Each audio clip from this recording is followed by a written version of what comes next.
High বন্ধুরা, আমি তুলি। আবার চলে এলাম সুন্দর একটা ঝলমলে সকাল নিয়ে তোমাদের কাছে। এই দেখো, এইসব ফুল তোমাদের কাছে শেয়ার করলাম। কেমন লাগছে কমেন্ট করে জানিও। শুভ সকাল বন্ধুরা, তোমরা কেমন আছো? আশা করি তোমরা সকলে খুব ভালো আছো। আজকে মঙ্গলবার, আমাদের নিরামিষ, আর আমি আজকে উপোস করেছি। তো ছেলের শরীরটা খারাপ, ছেলে স্কুল যায়নি, তো সকালে একটু লেট হয়েছে ঘুম থেকে উঠতে। আর সকাল লেট করে ওঠা মানে তো তারপর আর সারাদিন যেন আরও তোড়ঝোড় যেন বেড়ে যায়, দৌড়ানো ঝাঁপানো যেন, মানে কোন দিকটা আগে করব। যাই হোক, ওইভাবে মেকআপটা তো আমরা দিয়েই নিই। এই যে সকালে একটু আলুর তরকারি করলাম, সাদা আলুর তরকারি আর রুটি। ওর বাবা খেয়ে বেরোলো, ছেলেকে ওটাই একটুখানি খাইয়ে দিলাম। সেটা আর পুরোটা তোমাদের ভিডিও করে দেখাতে পারিনি। আর এই বিছানাতে চলে এলাম। রুটি করলে একটু ছেলে, সাদা আলুর তরকারিটা ছেলে ভালোবাসে, ছেলের বাবাও ভালোই বাসে, তো আমি ওইটাই করেছি। তো দুপুরে রান্না তো একটু লেট হয় করতে, আর আজকে আমি উপোস করেছি যেহেতু, তো দুপুরে তেমন কিছু রান্না করব না, আর ওর বাবার ফিরতে লেট হবে। তো আমি ভাবছি যে ঘর দোরগুলো একটু ঝেড়ে পুছে নিই ফাঁকে, আজকে যখন রান্নার চাপ নেই। আর ছেলের শরীর খারাপ হলে ছেলে না সবজি ভাত খেতেই চায় না। ওর শরীর খারাপ হলে এমনিতেই তো সবজি কিছু খায় না। চিকেন হলে ঠিক আছে, চিকেন তো রোজ রোজ করা যায় না। আর তাছাড়াও আজকে নিরামিষ, আমাদের আমিষের কিছুই নেই।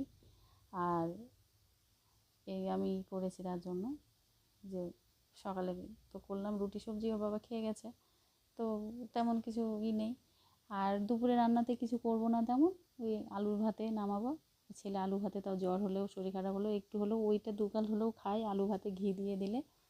তো ওই আলু ভাতে ঘি দিয়ে ওকে দেবো ভেবেছি। আর আমাদের তো খরগোশ আছে প্রচুর, মানে খরগোশের জন্য আমাকে সবজি রান্না করতে হয়। একটা দিন এমনও হয়েছে যে আমাদের চলে গেছে কোনো কিছু করে, কিছু দিয়ে। ওরা তো আবার আমিষ খায় না, ওদের জন্য আবার আমিষ দেওয়া যায় না। ওদের জন্য ডাল, নিরামিষ সবজি, এইসব ওরা খুব ভালোবাসে খেতে, আর খায়ও। আর ও আমিষ সবজি দিয়ে ভাত মেখে দিলে খাবেই না।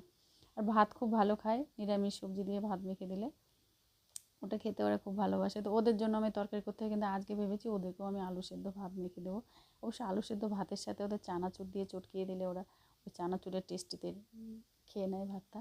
আর চানাচুর না দিলে শুধু আলু ভাতে দিলে খাবে না, আর যেন আমার মুখের দিকে তাকাবে যে আরও কিছু দাও। আর খরগোশ তো আমাদের অনেকগুলোই রয়েছে, তো তাদেরকে তো 2-3 বার করে খেতে দিতে হয়।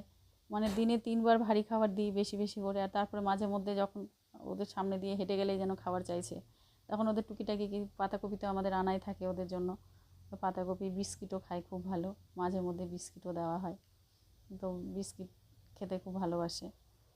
আর দুটো খরগোশ তো ছাদে থাকে, তো ওদের অত সবসময় দেখতে পাই না। ওদের মানে যখন যাই, যখন যখন ছাদে যাই, গিয়ে ওদেরকে ভারী খাবার, মানে বেশি করে খাবারটা একবারে দিয়ে দিয়ে আসি। আর নিচে থাকে, আমাদের সাথেই থাকে আরও 10টা খরগোশ, ওগুলো বাচ্চা, ছোটো না, ছোটো আছে বড়ও আছে, ওদের নিয়ে থাকি। এই যে আমি ভাবলাম যে বিছানাটা একটু ঝেড়ে গুছিয়ে নিই যতটা পারি। তো এই বিছানাটা ঝেড়ে গুছিয়ে নিচ্ছি। ওর বাবা বেরোলো, ছেলেকে বললাম, ছেলে তো স্কুল যায়নি আজকে, তো ওকে বললাম যে একটু তুই উঠে বস বাবা, আমি একটু ঘরটা পরিষ্কার করে নিই। ও গিয়ে পাশে বসলো, আমি ফাঁকে ঘরটা একটু পরিষ্কার করে নিচ্ছি। যে ঘরটা পরিষ্কার না করলে বাসি বিছানাতে শুয়ে থাকলে আরও বেশি শরীর খারাপ করবে। তো এই বিছানাটা পরিষ্কার করে নিলাম, ঘর দুয়ারগুলো ঝাড় দিয়ে নিলাম, আর পরিষ্কার হচ্ছে বিছানাটা। তো এইসব করে নিলাম। আর মাঝে এই যে কিছু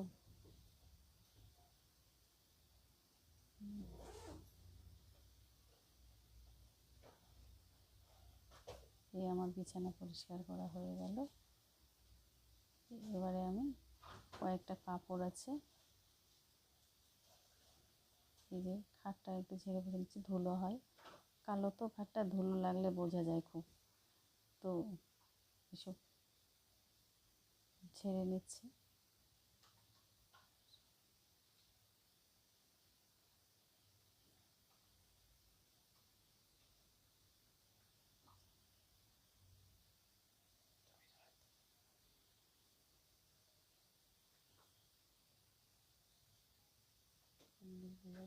আর এই কাপড় ছিল, কাপড়গুলো গুছিয়ে নিচ্ছি। কালকে কাঁচা কাপড় আজকে শুকিয়ে গেছে, এগুলো তুলে নিয়ে এলাম। রোজকার কাজ তো একঘেয়ে, কাপড় গুছাও, কাপড় কাচো, কাপড় মেলো, এই তো চলছে। তো কাপড়গুলো আমাদের না আলনা নেই ঘরে, মানে আলনা রাখার জায়গা নেই, যার জন্য আলনা ছাড়া কাপড়গুলো আমি এভাবে গুছিয়ে রাখি। আলনা রাখবো যে তো ঘরে সেরকম ঘরগুলো একটু ছোট, তো যার জন্য কাপড় গুছিয়ে চেয়ারের মধ্যেই রাখি, সেখান থেকেই নেওয়া হয়। তবে খুব অসুবিধা হয়, গুছানো কাপড় নিলে না একটা কাপড় সরালে সব কাপড় নষ্ট হয়ে যায়, ভাঁজটাই যেন ভেঙে যায়। তো এইভাবেই রাখতে হয়, এইভাবেই চলছি আমরা। তো আলনাটা এখনও ঘরে জায়গা দেখতে হবে, খুঁজে যদি কোথাও জায়গা বের করা যায়। ঘরগুলো খুব ছোট, আর সংসারে এটা সেটা জিনিস দিতে দিতে ঘরগুলো গ্যাঞ্জাম হয়ে গেছে, রাখার মতো আর জায়গা পাচ্ছি না। তো বন্ধুরা, আমার ভিডিও তোমাদের কেমন লাগছে? আমার ভিডিও যদি তোমাদের ভালো লাগে তো আমার ভিডিও দেখো, আমায় সাপোর্ট করো, আমার পাশে থেকো। লালঠু কুন্তি কিচেন অ্যান্ড ব্লগস থেকে আমায় কমেন্ট করেছে, আমার ঠাকুরঘর, আমার রান্নাঘর খুব ভালো লেগেছে, ধন্যবাদ। এইভাবে আমার পাশে থেকো, আমায় সাপোর্ট করো। আর সকল বন্ধুদের বলি, বন্ধুরা তোমরা আমার ভিডিও দেখো, আমার পাশে থেকো। তোমাদের সাপোর্ট আমার এই কাজে এগিয়ে যাওয়ার জন্য একান্ত প্রয়োজন, আমি যেন এগিয়ে যেতে পারি। এই যে ছেলের কম্পিউটার টেবিলটা একটু পরিষ্কার করে দিচ্ছি। ছেলে তো নিজে হাতে পরিষ্কার করবে না, ও নোংরা হলে চিৎকার করবে, কিন্তু পরিষ্কার করতে পারেও না ও, আর আমি পরিষ্কার করে দিই। তারপর আবার জিনিস খুঁজে না পেলে আবার সেটাকেও আবার বলে জিনিসটা গুছিয়ে রেখো মা, ঠিকঠাক যেন পাই। তো যতদূর চেষ্টা করি সব কিছু এই জায়গার মধ্যে গুছিয়ে রাখার। তো কম্পিউটারটা ঝেড়ে ঝুড়ে পরিষ্কার করে নিচ্ছে।